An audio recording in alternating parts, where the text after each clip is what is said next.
Welcome back to Movie Moshow. Today we are going to review the comedy drama film, Dead in a Week or Your Money Back. If you like our content, don't forget to like and subscribe. We upload multiple times daily. Spoilers ahead. A man, William, stands on the edge of a bridge at the start of the film, attempting to summon the bravery to jump. A man surprises him by appearing behind him and offers William assistance if he requests it. While trying to assist William in jumping, William tells the stranger to back off because he doesn't need it, and the stranger then hands William a card. William jumps while closing his eyes, but he hits the roof of a boat and survives to land in the center of a party. William meets with his boss before returning to his job as a lifeguard. He wants to be a writer. William's day doesn't go well. Already discouraged about his future, he is fired from his work and sent home. To his dismay, he discovers a stack of mail inside his door that contains rejections for his entries. Going to the bathroom, he searches for medications. The gas oven is then turned on, and he places his head inside. He has failed once more since the gas has been turned off due to an unpaid bill. Leslie O'Neill assassin is written on the card that the stranger who was playing bridge gave William, and William dials the number on the card. Mr. O'Neill, the bridge stranger William encounters at a coffee shop, surprises William by being older than he anticipated. William is assured by Leslie that he is the angel of death who has murdered numerous people. William describes his several unsuccessful attempts to commit suicide over the years. William says that he might be immortal because of the latest occurrence, which resulted in getting struck by an ambulance. William receives a book from Leslie that lists many methods in which humans can pass away. Leslie suggests a bullet from a distance that would cause instant death because William only has $2,000. They agree and sign a contract. O'Neill visits his office to register his contract and requests a gun. He sees that he is extremely low on the list of hired killers, but another killer has filled the chart to the brim with kills. After supper, he and his wife watch some television as they make their way home. William is composing his suicide note at home in the meantime. Satisfied, he relaxes with a cigarette. He and his wife have an argument about finances and other things at O'Neill's home. Later, William contacts O'Neill to inform him that the funds have been sent, but O'Neill is working, so the call is brief and O'Neill continues with his duties. William is considering writing a book about his own hired assassin. O'Neill is seen performing his duties all throughout the city. A woman who wants to chat to Williams about his book answers the phone. She tells him not to commit suicide before their lunchtime meeting, which they schedule. Because of the meeting, Williams visits O'Neill to put off their agreement. O'Neill tells him that he has a contract to uphold and that he must do so. An unpleasant man who had been berating someone on the phone joins William and Ellie for their meeting. He assumes the role of the boss and dominates the conversation. Ellie had called William earlier regarding his book.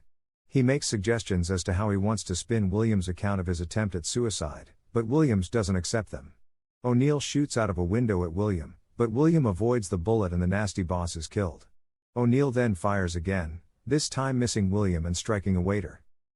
O'Neill's wife responds by saying that it could have been worse because someone could have been murdered when he returns home and tells her he had a horrible day.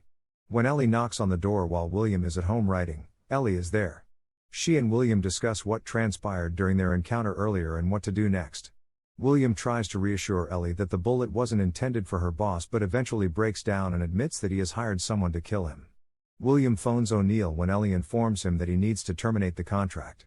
While answering the ringing phone in his flat, he discovers O'Neill in another room.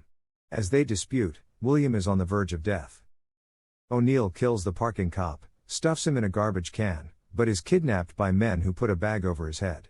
He is then taken to his boss, where he is told that because they are pros, they can't have it because they screwed up. William and Ellie steal the scooter. After going off on Michael J. Fox, he declares that he is finished, washed up, through, and out of the game. He is informed that he broke the law since another party had a contract for his unintentional murder. O'Neill makes an unsuccessful attempt to claim credit for that contract but is told he has been reassigned. A clock is handed to O'Neill as a farewell gift, but he declines. His boss orders his goons to shoot O'Neill since he has become a loose end. She also claims that she was dead for about 10 seconds when William and Ellie arrived at the house her parents left for her after they perished in a car accident. William returns with his own account of how his parents were killed by a piano and that as he gazed at his father in anticipation of some parting words, he simply passed away. Ellie proposes that instead of waiting for William's hitman, they should just murder themselves and be done with it. Ellie counts to 3 while they are holding 2 knives, but they drop the knives and begin making love. O'Neill has returned home and is laying in bed with his wife, whining that he has been fired or retired and that he isn't ready. His wife advises him to follow his instincts and continue playing. William and Ellie argue a little bit over which method would have been the most intriguing as they discuss how the man choose how he wanted to die. O'Neill is going about his day with his wife, she leaves as he reads the paper, and a henchman is waiting outside in a car. He enters the house after the wife has left, bids his birds farewell, and then exits. Pictures and other items are on the table, but O'Neill is not there. William and Ellie travel through some woodlands before arriving at some cliffs with ocean views. When they return to Ellie's house, O'Neill is already prepared to complete his contract. As he tries to shoot William, his phone continues ringing. It's his wife phoning to tell him that the house has been broken into. He is angry because his birds were slaughtered by the henchman. The henchman shoots O'Neill as he prepares to shoot William. William is subsequently given a gun, and he is instructed to shoot himself. Ellie and William add that he needs the other gun to accomplish it and that they will both be seen as suicide. William puts the revolver in his mouth, but O'Neill, who has survived the headshot, beats the henchman to death. When O'Neill orders William to complete the task, Ellie takes out a gun and fires a round to show him that she means it. William tells O'Neill that before he met Ellie, he had nothing to live for, but now he doesn't want to pass away. Ellie devises a strategy by signing their own contract. They eventually drive O'Neill's vehicle to a bridge, where they throw Ellie's employer into the river. When O'Neill gets home, he discovers that his wife has received a first-place ribbon. Later, O'Neill's boss knocks on the door, and when she answers, he is holding the clock he had earlier presented. He requests that his wife leave so that they can talk business. When O'Neill learns that one of his contracts is still active, he presses the contract that he and William had created together, and weapons are pulled from behind the table. O'Neill's wife appears abruptly with her prize-winning pillow.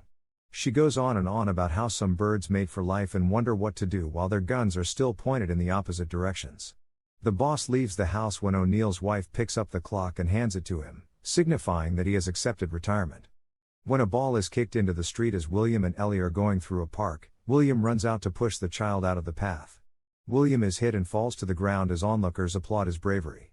He is consoled by Ellie as the ambulance pulls up. Thank you for watching and don't forget to like and subscribe.